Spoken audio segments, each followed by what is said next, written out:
Mas ako'y bibitaw na, hindi dahil sa galit, kundi para sa sarili ko na.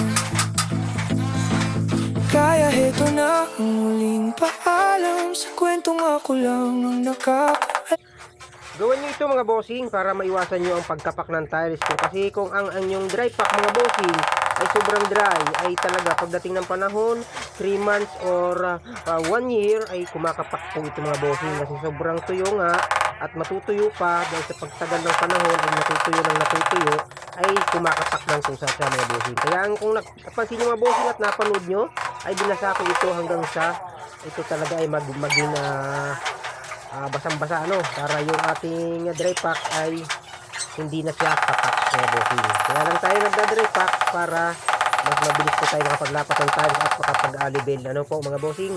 At maraming pong salamat sa inyong laging panonood at please subscribe Erlon the Vlogger guys. Paki-subscribe po mga idol.